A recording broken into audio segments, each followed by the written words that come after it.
నా కాంచీపురం ట్రావెల్ సిరీస్లో లాస్ట్ వీడియోలో శివకంచిలోని టెంపుల్స్ అన్నీ మనం మార్నింగ్ టైంలో విజిట్ చేసినప్పుడు చూపించాను. అండ్ ఈవినింగ్ 4:00కి మళ్ళీ టెంపుల్స్ ఓపెన్ అవుతాయి. సో ఇప్పుడు విష్ణు కంచిలోని ఆలయాలు చూడటానికి వచ్చాను. ఫస్ట్ టెంపుల్ నేను వచ్చింది అయితే వరదరాజ పెరుమాళ్ టెంపుల్. బంగారుబల్లి టెంపుల్ అనే పేరుతో ఇది చాలా ఫేమస్.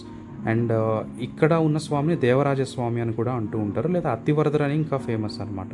2019లో మీకు గుర్తుండే ఉంటుంది, అత్తివరదర్ అని చెప్పి అక్కడ ఉన్న సరోవరంలో నుంచి ఒక విగ్రహాన్ని బయటికి తీసుకొచ్చి కొన్ని డేస్ పాటు బయట ఉంచారు. అప్పుడు చాలామంది వచ్చారు, టీవీలో కూడా బాగా కవరేజ్ చేశారు. సో ఆ టెంపుల్ ఇదే అనమాట, అతివరదరాజర్ అని కూడా అంటూ ఉంటారు. ఈ టెంపుల్ కూడా చాలా పెద్దది. తిరుపతి, శ్రీరంగం తర్వాత థర్డ్ మోస్ట్ ఇంపార్టెంట్ ప్లేస్ అనమాట వైష్ణవ డివోటీస్కి.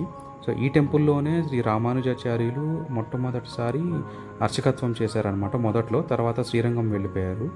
సో ఈ టెంపుల్ కూడా ఆర్కిటెక్చర్ చాలా బాగుంటుంది, చాలా ఓల్డ్ టెంపుల్. అండ్ మీరు లోపల చూడటానికి 2 టెంపుల్స్ ఉంటాయి. ఒకటి అమ్మవారి టెంపుల్ అండ్ ఇంకొకటి దేవరాజస్వామి అంటే వరదరాజస్వామి టెంపుల్.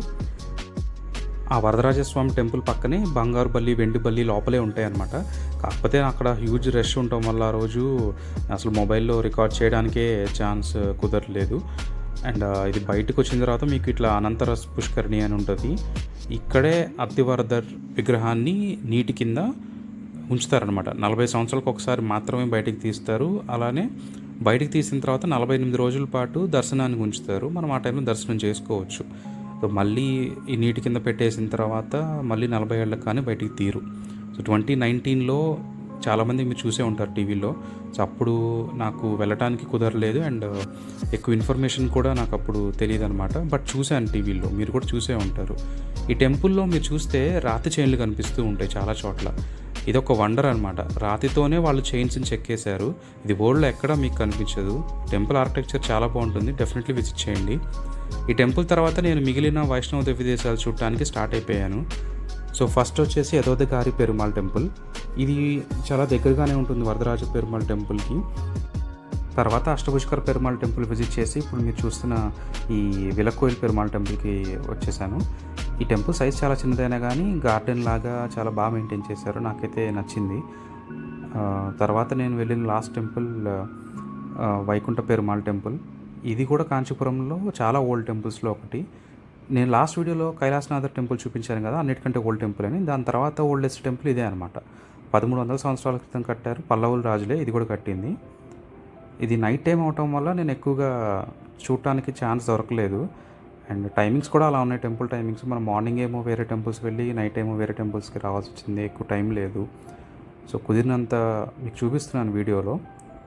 బట్ మార్నింగ్ టైంలో విజిట్ చేయండి, డెఫినెట్లీ చాలా బాగుంటుంది నైట్ టైం కంటే కూడా. అండ్ ఈవినింగ్ టైంలో చాలా పీస్ఫుల్గా ఉంది. ఇక్కడ కూడా చాలా ట్రీస్ అవి ఎక్కువ ఉండి చాలా కూల్గా అనిపించింది ఇక్కడ.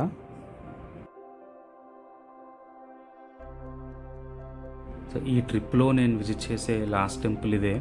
అండ్ విష్ణు కంచిలో నేను విజిట్ చేసిన లాస్ట్ టెంపుల్ కూడా ఇదే కాబట్టి కాసేపు కొంచెం ఎక్కువ టైం స్పెండ్ చేద్దాం అనిపించింది.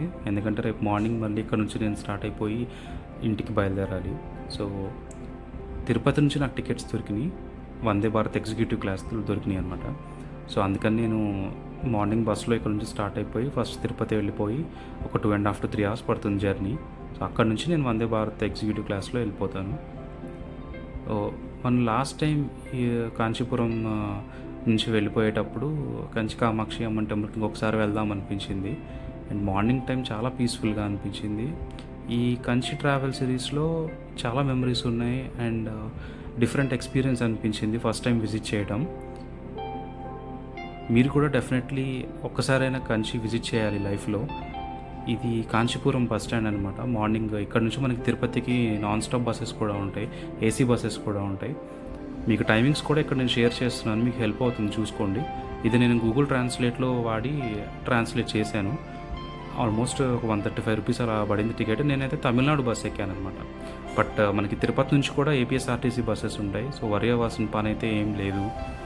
ఒక హార్డ్లీ 3 hours పడుతుంది మనకి వెళ్ళటానికి. మీకు కనిపించే ఫ్లాగ్ కంచి రైల్వే స్టేషన్. ఒకవేళ మీరు ట్రైన్లో చెన్నై నుంచి వస్తే ఇక్కడ దిగేసి ఆటోలో వెళ్ళొచ్చు ఊర్లోకి.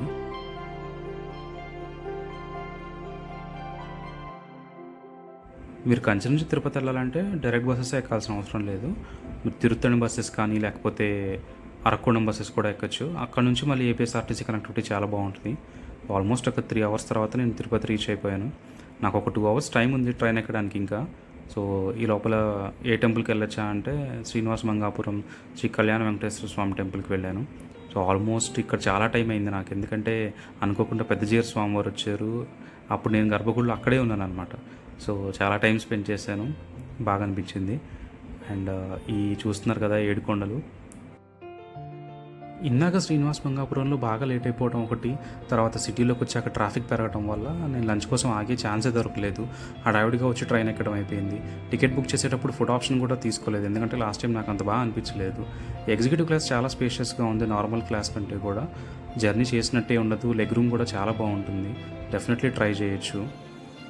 సో ఫైనల్లీ అందరూ అంటూ ఉంటారు కదా, కథ కంచికి మనం ఇంటికి అని. సో ఇంక మనం ఇంటికే.